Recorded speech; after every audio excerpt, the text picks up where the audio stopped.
YouTube এবং ফেসবুকের যে সমস্ত দর্শক বন্ধু এই ভিডিওটি দেখছেন তাদের সকলকে স্বাগত জানাচ্ছি।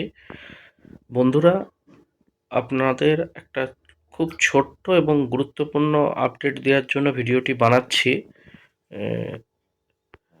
সামনে অ্যাকোরিয়ামে দেখতে পাচ্ছেন এই যে ফ্লাওয়ার হর্ন মাছটি রয়েছে, এই দিকে একটি ফ্লাওয়ার হর্ন রয়েছে আর ঠিক এই উইডোর পাশে এই ট্যাঙ্কে একটা ফ্লাওয়ার হর্ন রয়েছে।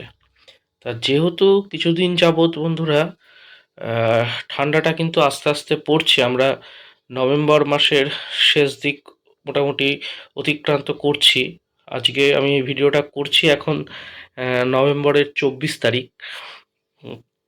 তা মোটামুটি আহ, জলের যে টেম্পারেচার 24.5, 24.4, 24.6 এর আশেপাশে নর্মাল টেম্পারেচার কিন্তু থাকছে, যেখানে ফ্লাওয়ার হর্ন মাছ রাখার জন্য স্বাভাবিক তাপমাত্রা আপনার দরকার 26 থেকে 30 ডিগ্রি সেলসিয়াসের মধ্যে। তা এই কারণবশতই আমি গতদিনকে মানে আগের দিনকে 23 তারিখে সন্ধেবেলা এই অ্যাকোরিয়ামে 100 ওয়াটের যে হিটারটা দেখতে পাচ্ছেন এখানে দেওয়া রয়েছে, এই 100 ওয়াটের হিটারটা সেট করেছি।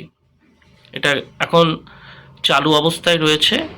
আরএস কোম্পানির 100 ওয়াটের হিটার, যেটি অটো কাট, টেম্পারেচার সেট করা রয়েছে 30 ডিগ্রি সেলসিয়াসে। অ্যাকোরিয়াম হাইট আপনার দেখতে পাচ্ছেন, এটা একটা 1.5 ফুট মাপের অ্যাকোরিয়াম, যেটা আমার লম্বালম্বি চওড়াতে আছে হচ্ছে 1 ফুট 1 স্কোয়ার ফিট, কিন্তু হাইটটাকে করে দেওয়া রয়েছে 1.5 ফুট। আমার এই জায়গা বেসিসে এগুলো এইভাবেই বানানো। যারা আমার বাড়িতে মাছ নিতে বা অ্যাকোরিয়াম নিতে এসছেন তারা অ্যাকোরিয়ামগুলো দেখে থাকবেন। তা যে বিষয়টি নিয়ে আজকে ভিডিওটা বানাতে চলেছি, আমরা শীতে কিন্তু অনেকেই কি করি, এই অ্যাকোরিয়ামে হিটার তো ব্যবহার করি মাছ রাখার জন্য। হিটার ছাড়া শীতকালে অ্যাকোরিয়ামে কোনো মাছই আপনারা রাখতে পারবেন না সেইভাবে, গুটি কয়েক 2-4টে মাছ বাদ দিয়ে।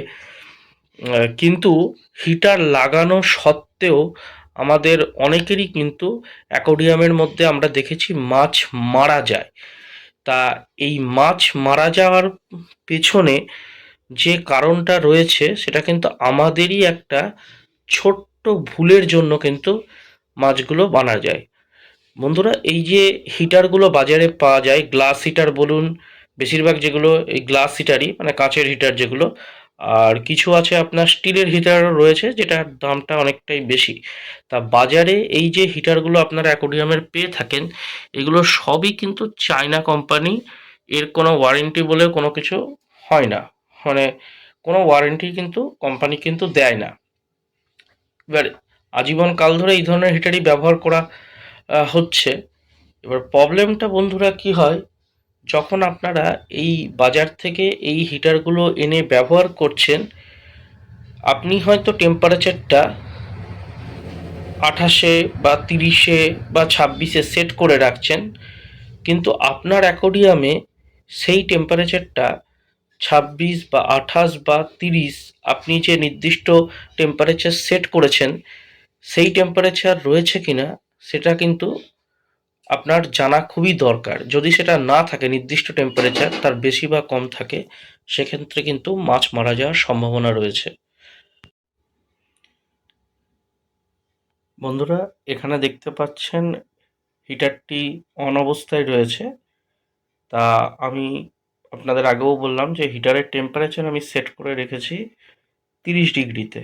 তা হিসাব মতো আমার 30 হওয়ার পর বন্ধ হয়ে যাওয়ার কথা ছিল, কিন্তু সেটা না হয়ে দেখুন বর্তমানে এই অ্যাকোরিয়ামের টেম্পারেচারটা কত দেখাচ্ছে। এই পাশটাতেই আমি দেখুন একটা থার্মোমিটার, ডিজিটাল থার্মোমিটার দেখতে পাচ্ছেন, তার নিচটা রয়েছে এই যে ডিজিটাল থার্মোমিটার একটা সেট করা রয়েছে, যে থার্মোমিটারটা ঠিক এইখানটা করে দেখুন রাখা আছে।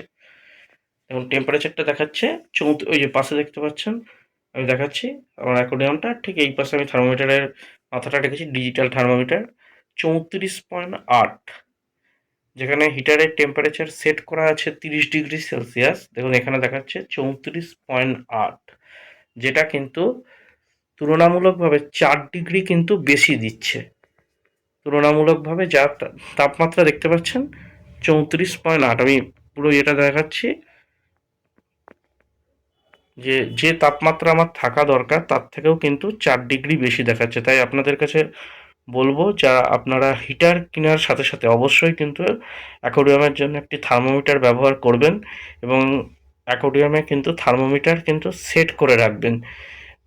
নইলে পরে এই অতিরিক্ত তাপমাত্রা বেড়ে যাওয়ার জন্য কিন্তু আপনাদের অ্যাকোয়ারিয়ামে কিন্তু মাছ মারা যেতে পারে। এখানে এই যে 34.8 এখন দেখছেন, এটা কোনো কোনো সময় হিটার অন হয়ে কিন্তু 35ও কিন্তু চলে যাচ্ছে। মাছ দেখছেন অ্যাক্টিভ আছে ঠিকই, কিন্তু এটা কিন্তু এই টেম্পারেচারটা এখন যেটা দেখাচ্ছে যে 34.8, এটা কিন্তু ফ্লাওয়ার অনের জন্য কিন্তু যথেষ্ট বেশি টেম্পারেচার। মানে নর্মাল যে টেম্পারেচার, আপনারা বুঝবেন কি করে কোন মাছের কত টেম্পারেচার রাখা দরকার? গুগলে গিয়ে সেই প্রত্যেকের হাতে আপনাদের মোবাইল রয়েছে, গুগলে গিয়ে জাস্ট মাছের নামটা লিখে ওয়াটার প্যারামিটার বলে সার্চ করবেন, দেখতে পারবেন যে সেই মাছের ওয়াটার প্যারামিটার কী ধরনের, তার ওয়াটার টেম্পারেচার দরকার, পিএইচ কী ধরনের দরকার, টিডিএস কী ধরনের রাখা দরকার, সমস্ত কিছু কিন্তু আপনাদের গুগল থেকে আপনারা পেয়ে যাবেন। তাই আপনাদেরকে বলবো বন্ধুরা, অবশ্যই কিন্তু হিটারের সাথে সাথে অ্যাকোয়ারিয়ামে থার্মোমিটার ব্যবহার করুন, নইলে কিন্তু এই সমস্যাকে সমাধান করতে পারবেন না। আপনারা অনেকে যে কোম্পানির, এখানে আমি পার্টিকুলার আরএস এর হিটার দেখাচ্ছি বলে আরএস এর যে বদনাম করছি বা সেরকম কিছু নয়, আমি প্রত্যেক কোম্পানির ক্ষেত্রেই একই কথা প্রযোজ্য। হিটার ব্যবহার করলে হিটারের সাথে সাথে কিন্তু আপনাদেরকে অবশ্যই কিন্তু থার্মোমিটার কিন্তু অবশ্যই ব্যবহার করতে হবে। আরেকটা কথা বলবো বন্ধুরা, এই যে হিটারের বাক্সটা আপনাদেরকে একটু দেখাচ্ছি, দেখতে পাচ্ছেন 100 ওয়াটের হিটার। আপনারা কত ওয়াটের জন্য কত ধরনের, মানে কোন ধরনের হিটার, কত লিটার জলের জন্য কোন ধরনের হিটার ব্যবহার করবেন, সেইটার ছক কিন্তু এই যে হিটারের বাক্সের গায়ে কিন্তু আপনারা পেয়ে যাবেন। দেখতে পাচ্ছেন, আমি কিন্তু হাতে ধরে আপনাদের দেখাচ্ছি। আপনারা চাইলে এই লেখাটাকে কিন্তু স্ক্রিনশটও নিয়ে নিতে পারেন। এই যে লেখাটা দেখতে পাচ্ছেন, এই লেখাটা আমি ধরলাম, আপনারা চাইলে এটার একটা স্ক্রিনশট নিয়ে সেভ করে রাখতে পারেন। তাহলে মোটামুটি একটা অনুমান হয়ে যাবে যে আপনাদের অ্যাকোয়ারিয়ামে কত লিটার জল আছে আর আপনাদেরকে কত ওয়াটের হিটার নিতে হবে। এইখানে যে ট্যাঙ্কটা আপনারা দেখতে পাচ্ছেন, এটা যেহেতু এটা 1.5 ফুটের ট্যাঙ্ক আছে, এখানে কিন্তু আপনারা 75 ওয়াটের হিটার দিলেও হয়, 100 ওয়াটের হিটার দরকার পড়ে না। কিন্তু আমার কাছে এই মুহূর্তে 75 ছিল না বলে আমি, যার জন্য হচ্ছে 100 ওয়াট ব্যবহার করেছি। ঠিক আছে, এইটাও মাথায় রাখবেন যে আপনার অ্যাকোয়ারিয়াম ক্যাপাসিটি অনুযায়ী কিন্তু হিটারটা আপনাকে কিনতে হবে। যেহেতু ঠান্ডা পড়ে যাচ্ছে, ঠান্ডার শুরুতে একটা হিটারের ওপরে গুরুত্বপূর্ণ আপডেট কিন্তু আপনাদেরকে দিয়ে রাখলাম। খুব ছোট্ট একটা ভিডিও, কিন্তু আপনাদের ক্ষেত্রে অনেকেরই ভিডিওটা কাজে দেবে। অনেকেই আমরা কিন্তু না জেনে এই ধরনের ভুলভ্রান্তিগুলো করে থাকি। আর হিটারটা সেট করবেন কিভাবে, দেখতে পাচ্ছেন আমি কিভাবে আমার এই ফ্লাওয়ার অন অ্যাকোয়ারিয়ামে সেট করেছি। 45 ডিগ্রি অ্যাঙ্গেল করে একটু বেঁকিয়ে পুরো হিটারটা কিন্তু জলে ডুবে থাকবে বন্ধুরা। দেখুন আমার কিন্তু জলের লেয়ার দেখতে পাচ্ছেন, এই পজিশনে জলের লেয়ার রয়েছে। হিটার কিন্তু পুরো জলের তলায়, কোনো উপর দিকে নয়, লম্বালম্বিভাবে নেই, বা অল্প মাথা জলের বাইরে কালো অংশটুকু। কেউ একজন আমাকে হোয়াটসঅ্যাপ করেছিলেন যে দাদা, হিটারের যে কালো অংশটুকু উপরের দিকে রাবারের অংশটুকু, সেটুকু কি জলের ওপরে রাখতে হবে? একদমই কিন্তু কোনো অংশ জলের ওপরে থাকবে না। ঠিক আমি যেভাবে সেট করেছি হিটার, আপনারাও কিন্তু সেইভাবেই সেট করবেন। আর বন্ধুরা, এখন মানে এই নভেম্বরের শেষের দিকে মোটামুটি চিকলেট গ্রুপের যারা যে সমস্ত মাছ রেখেছেন, ফ্লাওয়ার হর্ন, অস্কার বা চিকলেট গ্রুপের কোনো মাছ যদি থেকে থাকে, ডিসকাস, এইসব মাছে কিন্তু অবশ্যই কিন্তু আপনারা হিটার ব্যবহার অলরেডি দিতে শুরু করুন। অন্যান্য মাছ যেগুলো রয়েছে, দেখতে পাচ্ছেন আমার এদিকে অ্যাঞ্জেল রয়েছে, উইডো রয়েছে, নিচে গোরামি রয়েছে, বা আদার্স যেগুলো গোল্ড, এগুলোতে এখনও পর্যন্ত কিন্তু আমি হিটার দেওয়া শুরু করিনি। মোটামুটি ডিসেম্বর মাস পড়লে পরে তারপর আস্তে আস্তে হিটারগুলো সেট করব। শুধুমাত্র আমি ফ্লাওয়ার অনেই হিটারটা সেট করেছি।